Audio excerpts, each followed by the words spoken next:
Hi అండి. నమస్తే. నేను మీ సునీత. వెల్కమ్ బ్యాక్ టు అమ్మ చేతి వంట కిచెన్ అండ్ వ్లాగ్స్. ఈరోజు వీడియో వచ్చేసి చలికాలంలో ప్రతి ఒక్కరు తప్పకుండా తాగవలసిన టీ రెసిపీ అయితే చూపిస్తున్నాను అండి. చలికాలంలో వచ్చే దగ్గు, జలుబు, గొంతు నొప్పి వీటన్నిటి నుంచి కూడా ఈ టీ మంచి ఉపశమనం కలిగిస్తుంది. అలాగే చలికాలంలోనే కాదండి, ఎవరికైనా లేడీస్‌కి పీసీఓడి ప్రాబ్లమ్ ఉన్నా, పీరియడ్ ప్రాబ్లమ్స్ ఉన్నా కూడా చక్కగా ఈ టీని వారంలో 3-4 రోజుల పాటు తాగామంటే చక్కగా తగ్గిపోతుందనమాట. అలాగే పిల్లలకి కూడా హ్యాపీగా తాగించొచ్చు. ఈ చలికాలంలో వచ్చే దగ్గు, జలుబు నుంచి పిల్లలని కాపాడుతుంది. అలాగే చలికాలంలో వచ్చే గొంతు నొప్పికి మంచి ఉపశమనం అండి. గొంతు నొప్పి ఇట్లే తగ్గిపోతుందనమాట. మరి లేట్ చేయకుండా ఎలా చేసుకోవాలో ఇప్పుడు చూద్దాము. ముందుగా ఒక గిన్నెలోకి 1/2 లీటర్ దాకా పాలైతే తీసుకోండి. ఇక్కడ నేను వచ్చేసి ఫుల్ క్రీమ్ పాలైతే తీసుకుంటున్నాను.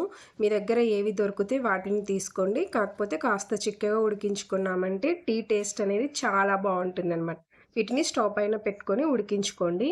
ఈలోపు ఒక మిక్సీ జార్ తీసుకొని అందులోకి 1/2 టీ స్పూన్ దాకా మిరియాలు తీసుకోండి.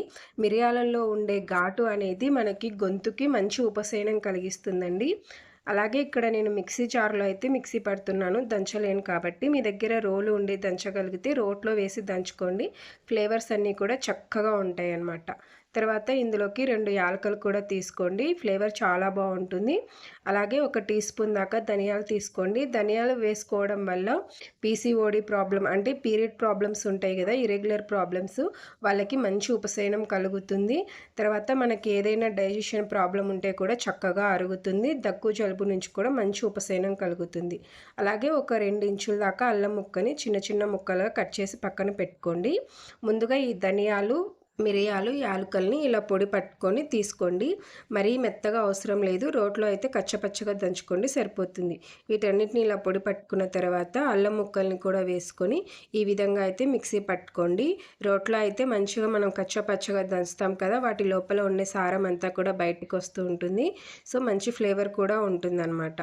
ఇలా మిక్సీ పట్టుకున్న వీటిని ఒక గిన్నెలోకి తీసుకోండి. ఈ విధంగా ఈ పొడి అంతా ఒక గిన్నెలోకి తీసుకొని మన తీపికి తగ్గట్టుగా ఇక్కడ 4-5 టీ స్పూన్ల దాకా బెల్లం అయితే తీసుకుంటున్నానండి. ఇక్కడ నేను పంచదార యూస్ చేయట్లేదు, బెల్లం యూస్ చేసి చేస్తున్నాను కాబట్టి బెల్లం తీసుకున్నాను. తర్వాత 1 ఇంచు దాల్చిన చెక్క తీసుకోండి. తర్వాత ఇందులోకి ఒక చిన్న టీ గ్లాస్ దాకా వాటర్ వేసుకొని ఇదంతా ఒకసారి బాగా కలుపుకోండి.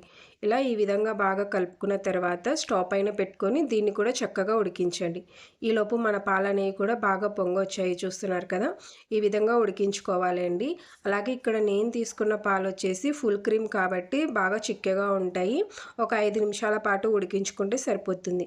మీరు వచ్చేసి కాస్త పల్చటి పాలు తీసుకున్నామంటే ఒక 10-15 నిమిషాల పాటు ఉడికించండి, కాస్త చిక్కగా అవుతాయి. టీ అనేది చాలా టేస్ట్గా ఉంటుంది, పిల్లలు కూడా ఇష్టంగా తింటారు.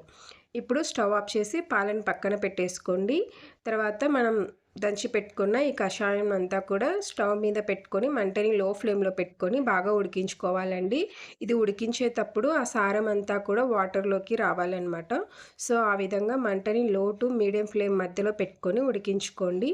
ఇది ఉడుకుతున్నప్పుడు ఆ సారం అంతా కూడా అక్కడికి వచ్చేసి కాస్త గొంతుకి కారం కారంగా తగులుతూ ఉంటుంది. దానివల్ల గొంతు నొప్పి అనేది తగ్గుతూ ఉంటుంది. అలాగే ఎవరికైతే పీసీఓడి వల్ల పీరియడ్ ప్రాబ్లమ్స్ ఉంటాయో వాళ్ళకి ఆ సారం అంతా ఉడికించుకొని తాగినమంటే పీరియడ్స్ అనేవి ఇరెగ్యులర్ అవ్వకుండా చక్కగా వస్తాయి. తర్వాత గొంతు నొప్పి కూడా హ్యాపీగా తగ్గుతుంది. థైరాయిడ్ ఉన్న వాళ్ళు కూడా హ్యాపీగా తాగేయచ్చండి, మంచి రిలీఫ్ ఉంటుందన్నమాట.